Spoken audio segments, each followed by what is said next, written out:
kind of a fun KTLA interview. You might want to check it online. And the host really reveals some intimate details.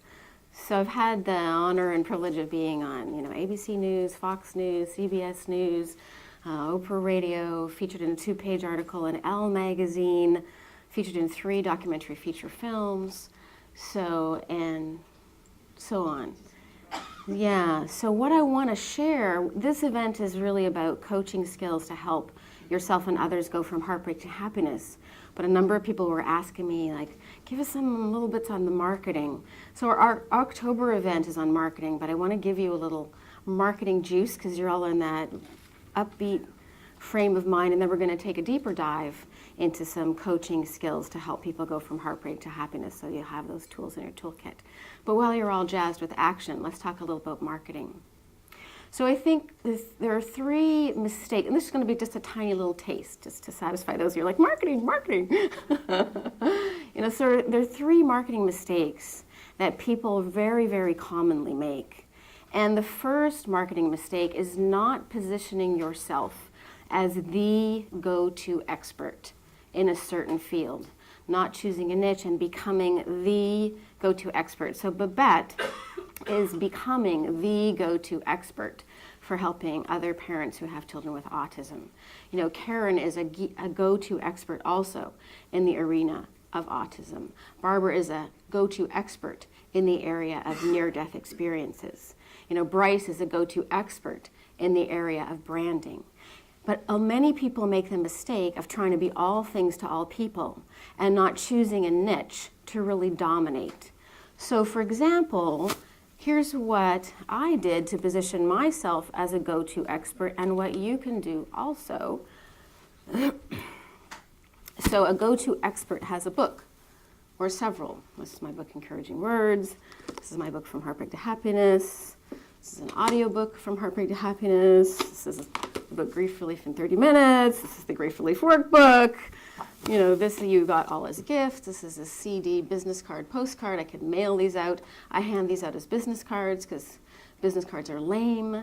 But if somebody listens to this, not only can they have the benefit of being so distracted that they go way too fast and get a speeding ticket, but then they're like, oh, I resonate with Aurora. I like her message. I'm going to come to her event. I'm going to talk about her because some of these stories are very repeatable, right? They're like moving, personal stories. And then, I have expert videos of TV interviews, but also I've interviewed experts, right? So I have CDs of expert interviews with Dr. Bernie Siegel, who wrote Love, Medicine, and Miracles, who's endorsed my work. Let's see, who else have we got here?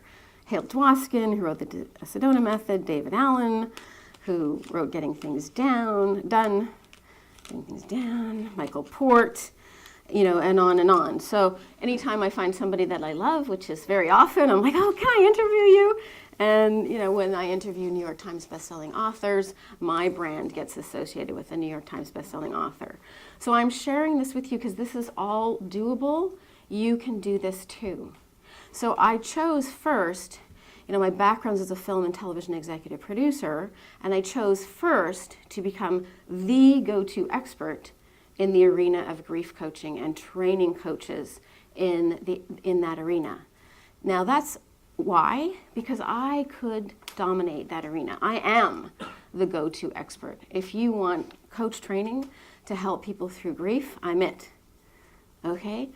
So become a go-to expert in a certain arena. And then the cool thing, as Bryce has always been mentoring me and coaching me around the area of brands, you can have more than one brand. You are more than one brand. So in my case, I am the brand Aurora. This is how Aurora dresses, right? I am the brand Aurora Winter, but Aurora is more like Oprah, it's good to be one name. I also own the registered trademark From Heartbreak to Happiness. So that is one of my brands. And the coaches that I certify become From Heartbreak to Happiness certified coaches. Right? So you can do this also. I also am or own the brand Grief Relief in 30 Minutes. What's that? It's a big, bold promise. It's a clear, succinct message.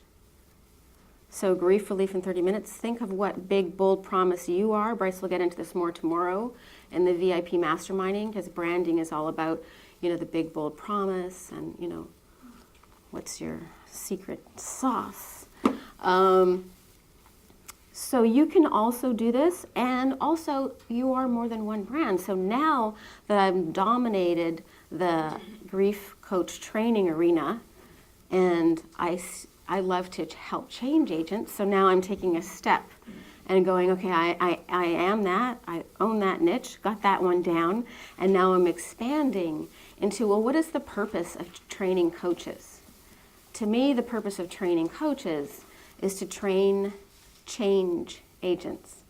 Isn't that what we are as coaches? We are change agents. We are catalysts for change.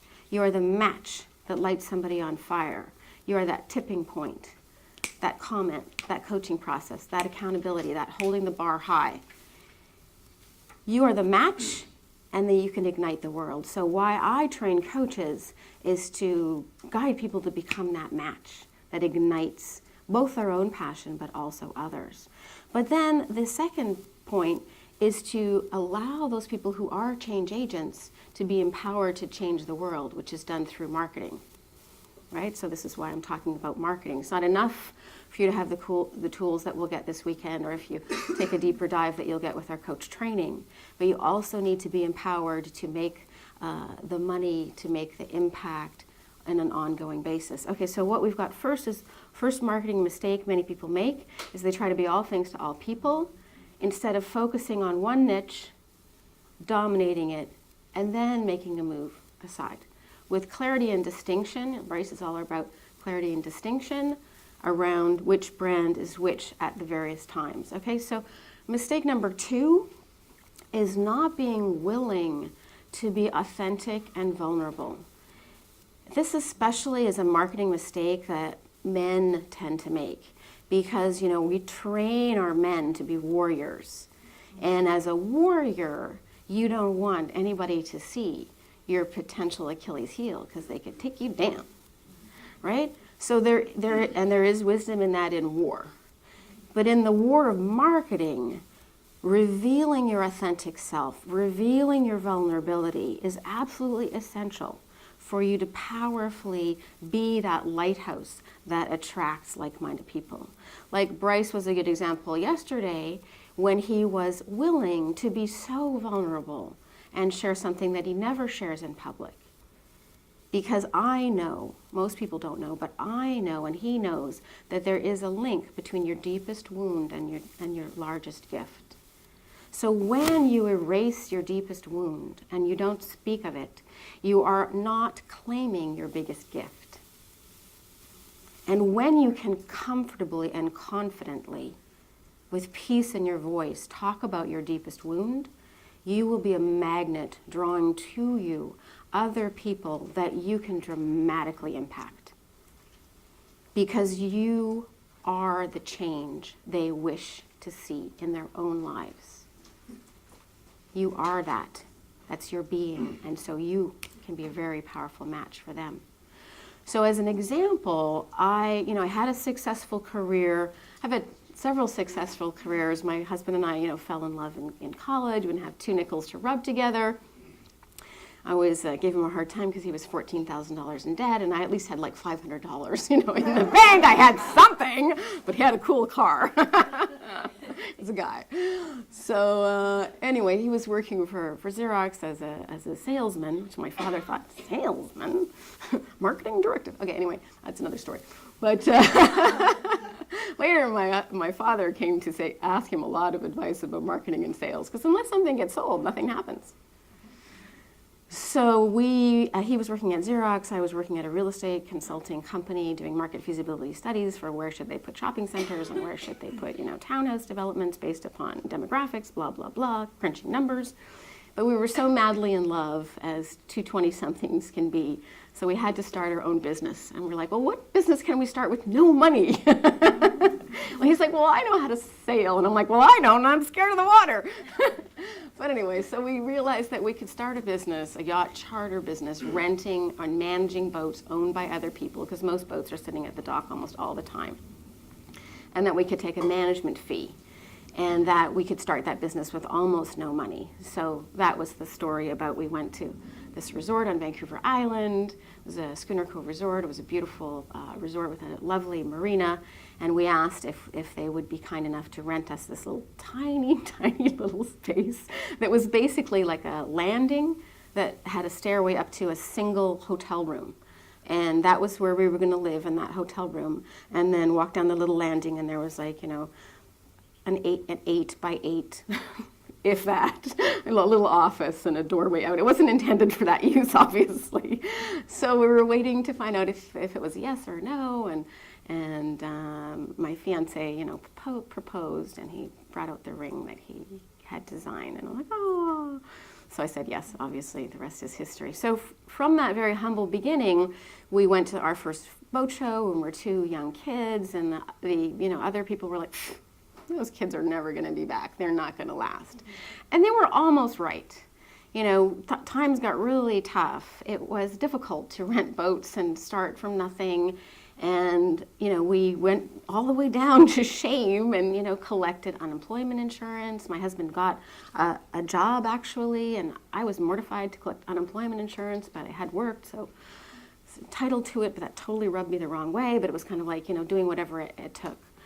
So finally, we managed to launch this charter company, which then we decided to sell yachts as tax shelters. And I had one tipping point idea, which was, they were selling real estate apartments as MERBs in Canada at that time, and there were tax benefits for doing it that way.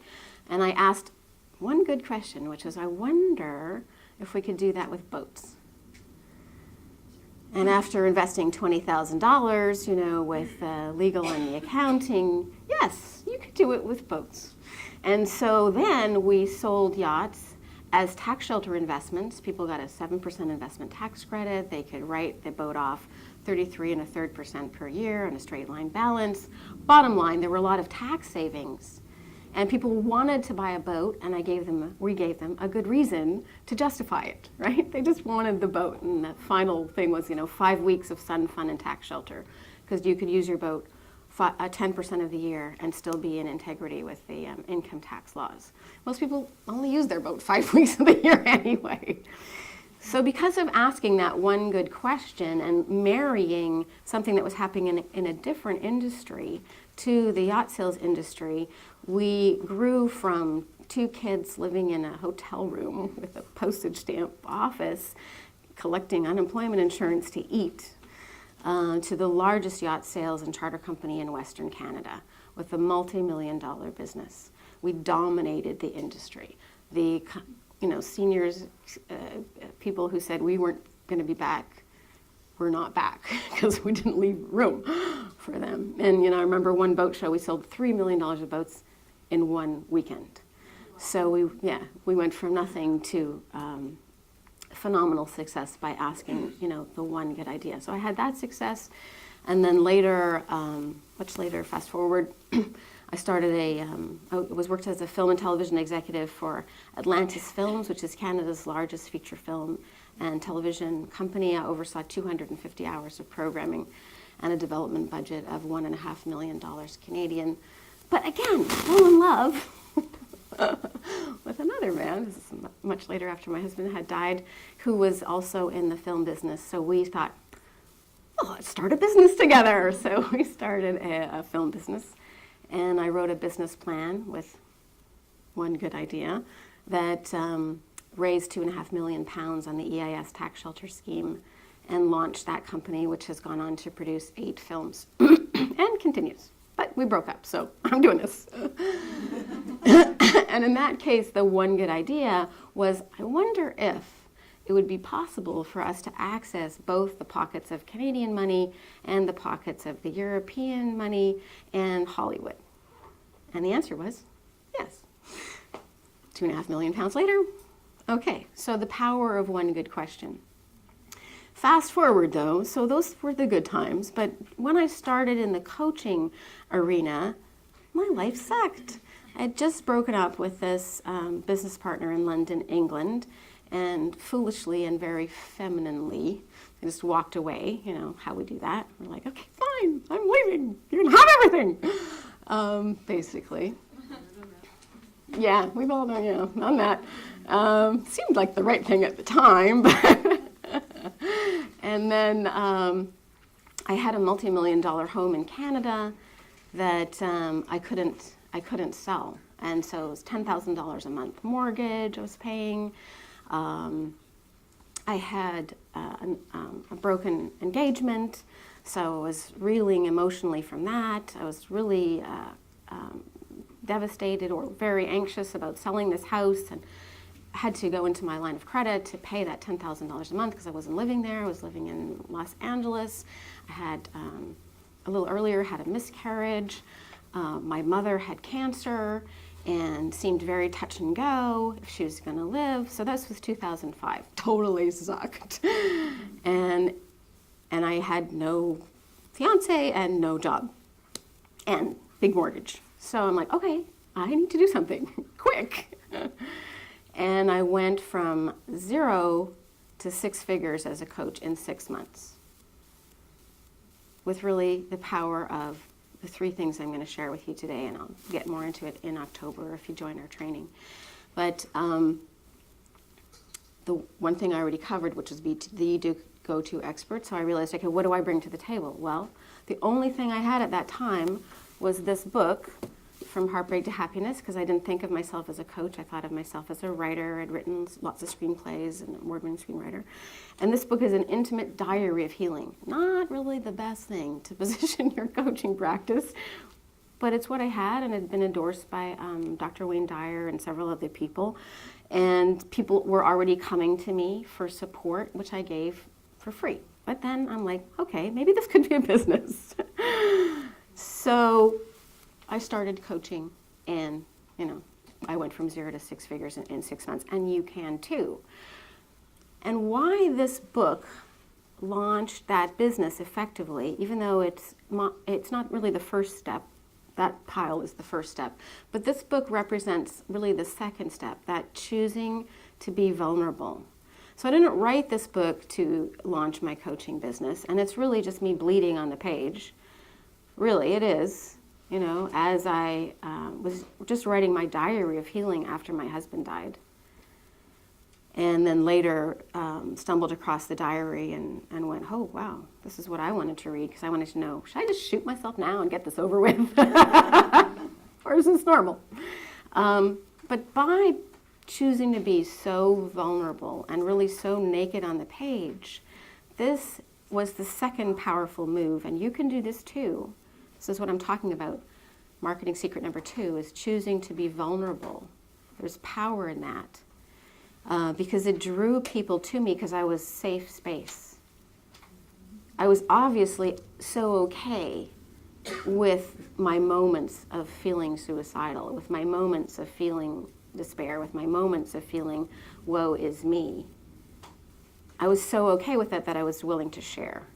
And so that's a very powerful statement. It's both a statement of expertise and also vulnerability. You can't just be vulnerable without also having transcended it or alchemized it, because then you would need coaching rather than offering coaching, right? And that's why, I recommend our year-long VIP coach training if you're not already a certified coach, because it's not only about the coaching tools, it's about becoming that combination of humanity and expertise. So for all of the go for it people in the room, especially the men, consider how you could be willing to be more vulnerable about missing your country, Spain, about some personal challenges, as you have all been revealing, and how that actually is a very powerful key to your financial success and to your contribution to the world by choosing to be all right with it and share it. And then the third secret is, did I finish that story? Okay, yeah, okay. So, and then the third secret is to choose to master marketing. So a lot of people think, well, I do good and I am, kind-hearted, but that's not enough. we really need to choose to master marketing in order that you can unlock the full potential of the impact that you can have in the world. Because it's not only about you. I believe that each one of you has a responsibility to live out your mission and make that contribution. You know, there are people praying for your help. And if you're futzing about, unwilling to present your case clearly and powerfully, you are robbing them of the answer to their prayers. So I think you have to get over the idea that marketing is selfish. I think it's selfish for you to hide your light under a bushel. And it's really important that you choose to master marketing. So I've covered 3 major mistakes that many people make. Obviously, there's a lot more to it, but I hope that's enough for those who wanted a bit more of a taste on that. So again, mistake number 1 is not choosing to become the go-to expert in a certain arena, and then creating books, audiobooks, videos, workbooks, action plans, whatever, workshops, you know, to substantiate that expertise. You know, the second mistake is hiding your vulnerabilities rather than being willing to share them. You miss out on turbocharging the power of your message. And then the third mistake is not mastering marketing. And obviously mastering marketing is not like just one thing, it's a multi-step thing. But marketing to me is kind of like, you know, the combination lock on your gym locker. You know, if you got 4 of the tumblers open, but 1 is closed, it ain't gonna open. And so you need to have all of the tumblers open. And then when you do that, click, click, click, click, the whole thing opens and you have the impact. You attract your ideal client. You make the income also, and you change the world. Like, there's phenomenal change agents in this room, and it's really important that you get your message out. The beautiful, the amazing Babette. Okay, let's see if this one works better. I love the Grief Coach Academy. I'm in my 2nd year. It's like no other experience I've ever had in my entire life. My greatest accomplishment was completing a $2 million capital campaign for a school that hasn't ever had a capital campaign. You know, what's weird is I've played these videos before. I don't understand why they're beaming on me. Huh? Did you have to let it spool or kind of? No, yeah, I know her. You know her. You know her. I love the Grief Coach Academy. I'm in my 2nd year. It's like no other experience I've ever had in my entire life. My greatest accomplishment was completing a $2 million capital campaign for a school that hasn't ever had a capital campaign. But I think my greatest accomplishment was saying yes to myself, to joining the Grief Coach Academy, to working on my own healing, to step into what I feel is a real calling of being a coach. I think that's my greatest accomplishment, was just saying yes to myself. One of my biggest achievements this year, and Aurora held my feet to the flames, was to get my book finished, which I did, The 10 Deal Breakers. Though that was really big, I think my biggest achievement this year was more clarity as stepping into being a coach and fine-tuning the skills through the academy. So my biggest achievement is you. It's the best thing I ever did, signing up for the Grief Coach Academy. It really is.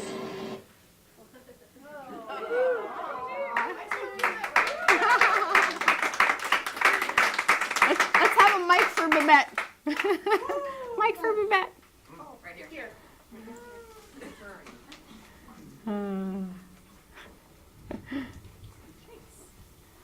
Yes. Well, you can just say what you said, but how they're going to hear you. Oh, okay. Stand up so they can see you. Well, it continues to be the best thing I ever did. Aww. So I love you. I love you. I adore you. it just keeps growing. And I love growing with you. I love seeing where the Academy's going in this direction of growth and change agents. And I'm Yeah. happy to be a part of that. And I'm growing into my second book. I'm growing into really just being very clear about how I want to help. Yeah. I just keep getting more clear about that. So, and it's just thanks to the support and community and being part of this wonderful place. Yeah. It's full of amazing people. I can't get over the folks in this room, your stories that you shared yesterday. Just, wow. I'm just honored to be a part of it all. So, thanks. After her second year, she said, "I'm not leaving. I'm never leaving you." I'm like, "Okay, fine." Here I am. She had to hire me. And it was. Yeah. I was just really, fortunate to be in the spot, and you needed the student liaison, and Yeah. that just keeps evolving as well. It's never dull. It's never boring. Yeah. Aurora's always got a new idea. Yeah. And Babette keeps me like, "Whoa, rein in." I'm like, It's like "Okay, you wait." and Brenda. And Trista too. Tristan, maybe you want to come up here and say a word. Trista. So, Trista! Mike for Trista! Mike for Trista! Mike for Trista! Hey, thank you. There you go. Okay, I'll take it. Okay, Bryce, stay up here then.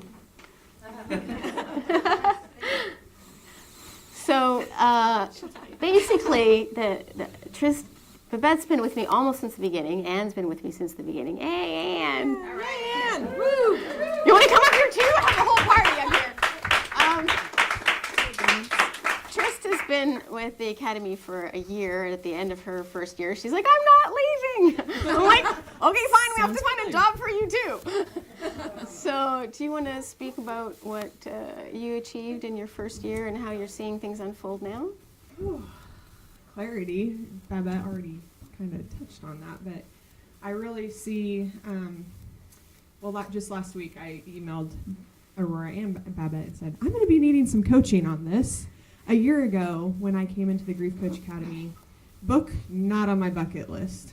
No, not even in, what do you mean, a book? But I was getting ready for my first TV interview. I knew it had just fallen into my lap, and I don't say no to anything, so I'm like, yeah, and then I come to the event. What am I supposed to do? So anyway, she got me, the team really helped me get clear on what my message was and how I wanted to start getting out there in front of the people that I get to touch. So now, fast forward a year, I'm ready to put my book out there soon and excited about it. Now I see why people have books on their bucket lists, and it's going to be really big. I'm really excited. Reaching out to the senior care, you did your first workshop, right? Yes, I've done workshop, the assisted living community, not just only working with the residents of the assisted living, but also building relationships, having that confidence to really be there with the kids of the residents, and then following them through that entire process. The losses that sometimes that's the first time they recognize their parents are aging, and then the next step is. You were already a certified coach when you joined the Grief Coach Academy. Now, becoming the Growth Coach Academy, do you want to speak to maybe you were skeptical that you would learn something at the beginning, or you actually came to me for the marketing, didn't you? Well, I came because one of my trainers had said, if you're thinking about grief, you must go to Aurora Winter. But the surprising thing was, once I got in here, I'm like, ooh, these tools are cool, but whoa, there's marketing. You mean I don't have to hire a separate coach for the marketing? I get it all right here. And that was the tools are great. I'm not going to lie. They're awesome. But just like you said earlier, the marketing, if you're not becoming an expert in the marketing, then you're not out there the way that you could be if that's what you want. So Yeah. Thank you for sharing. Anne, so, hey. I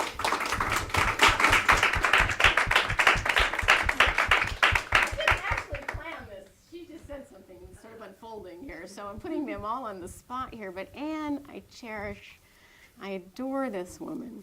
She anchors us in peace. She is this deep well of wisdom, of enlightenment, of peace. I really bow to this woman's energy field. is blessing, you don't even realize, she's blessing the whole room with her vibration of peace. Formerly, though, she was a kick-ass lawyer, and she just has, I would love, whatever you want to share, I would love to hear, but I love the story about all the things that happened with your mom, and then the challenges you had, and how when we talked on the phone, you were laughing. It was like, whatever you want to share, though. Well, I was listening to this and thinking, oh my gosh, I've been kind of a bad student. No. Peaceful student. I've always had a lot of other things going on, so I wasn't always the one who had my homework done. I wasn't always the one listening to the classes. And I actually signed up with the Grief Coach Academy because I've been trying to write a book, and it just wasn't happening. And Aurora was all about writing a book, and she said, well, if you write a book, I'm going on vacation and I'll read it. And I thought, okay, I have a month and a half to get this done. And so it gave me a deadline. I got the book to her.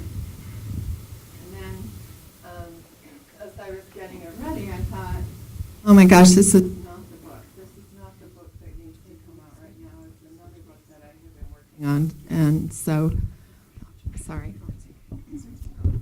So that is the book that I'm getting ready to go to publication. I think what Aurora's talking about, this has been a very challenging year for my family because we got flooded in August. So almost half of our house got flooded. And then a rental property that we own got significant damage. And so we cleaned up. We were just ready to start the reconstruction on our house when my mom started into her final illness. So I was spending every day with her. And we had her funeral. I gave her eulogy. The day after, my son said, Mom, we've decided we'd like to get married right away, and would you be the officiant? It turned out they didn't have time to write the ceremony, so the night before the ceremony, I was up at 10:30 writing it out loud. I had gone to Barnes & Noble. I'd gotten all these books on weddings, and so kind of pulled together the stuff that passed the laugh test. I have to say a lot of things in those books don't. And then the next day, my youngest was getting engaged. And then about 2 weeks ago, my best friend died. But through it all, it's been a process for me of just trying to keep my heart open. When I feel it start to close, or I feel I need to protect, or I feel like I'm getting scared, or I don't know if I can do this, it's just like, breathe and open my heart. Just breathe and open my heart.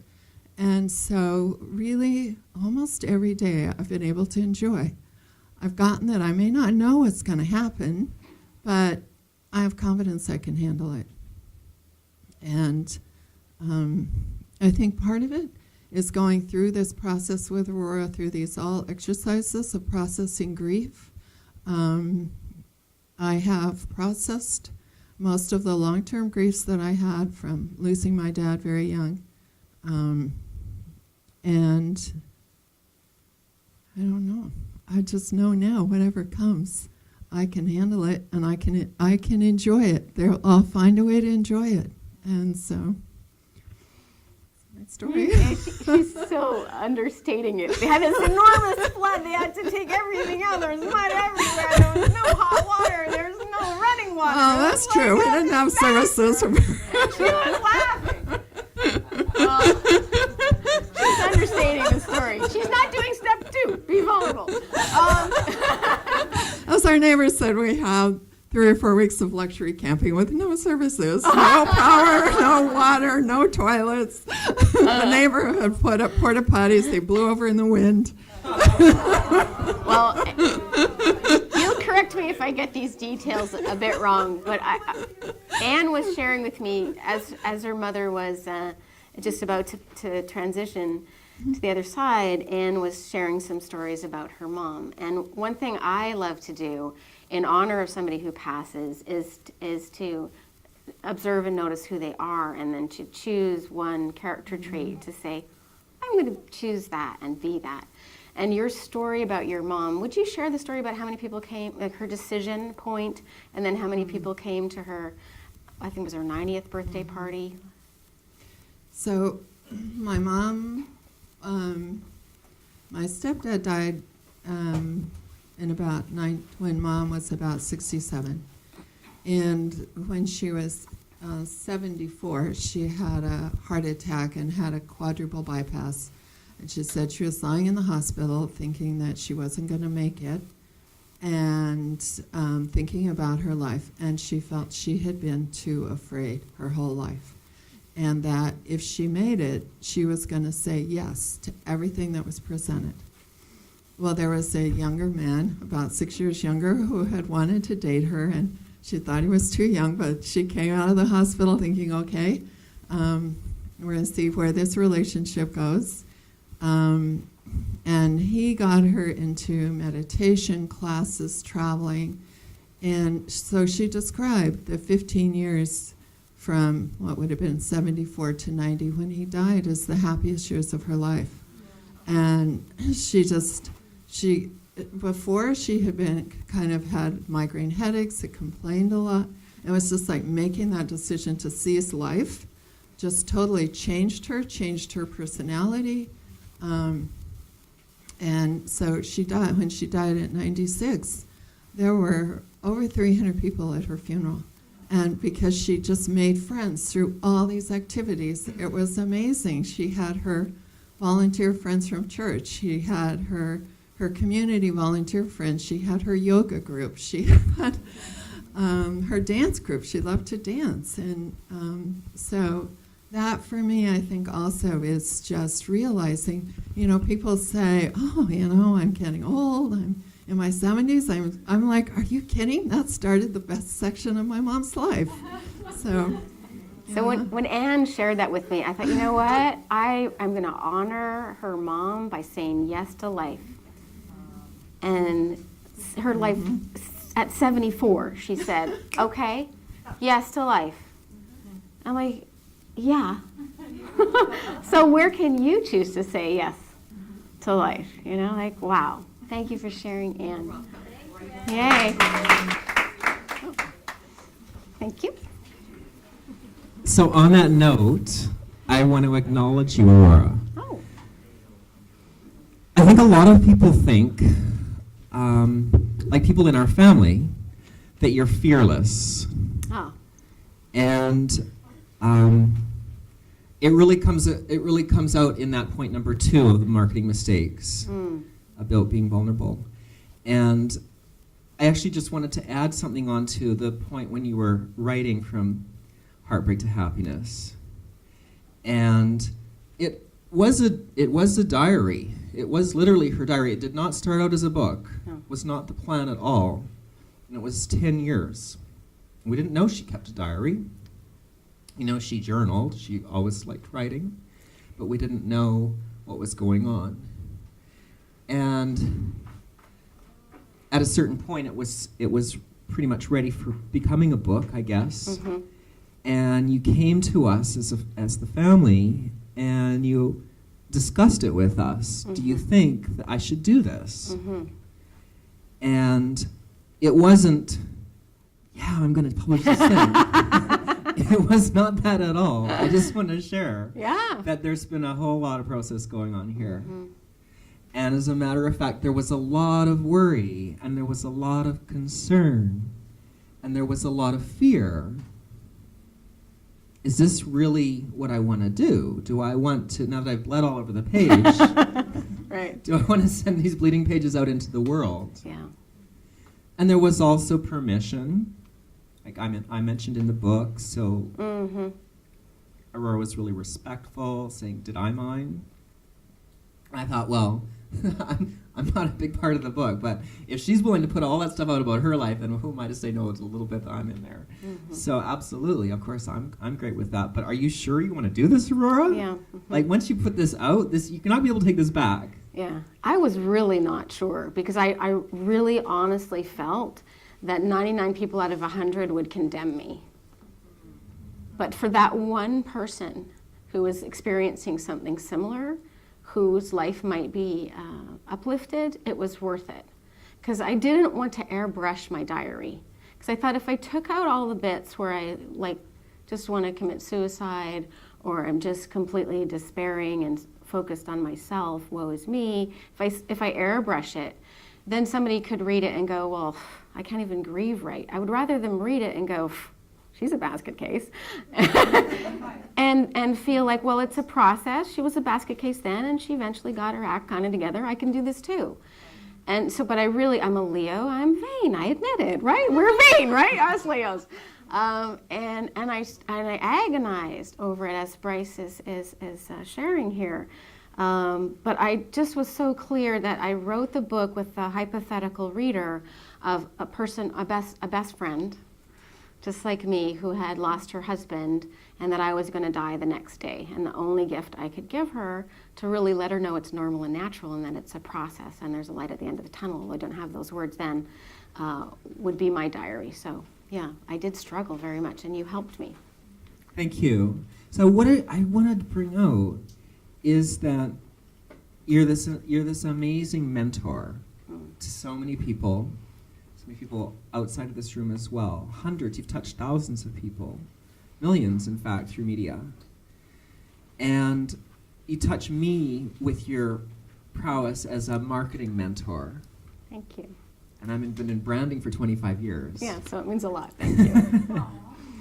And what really moves me around this is the fact that there is the fear, because courage is not about being fearless. That's right. Right?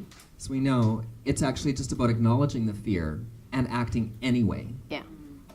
And when Aurora's on our side, we've got this incredible lioness, this little 5'2" lioness, who is so extraordinary, so powerful, and such a stand for humanity. For me, for everyone in this room. And I just really wanted to acknowledge that, to thank you for that, Thank you. and to share, and I'm glad you're okay with me sharing that there is a lot of fear that's been processed and it's gone through, and I'm sure you still have fears. Oh, for sure. But you translate right into action. I liked what you and said to about offer. courage. Courage is not about not having fear. It's having fear and doing it anyway. Brilliant. Yeah. Thanks for sharing. Okay, a bunch of spontaneous shares.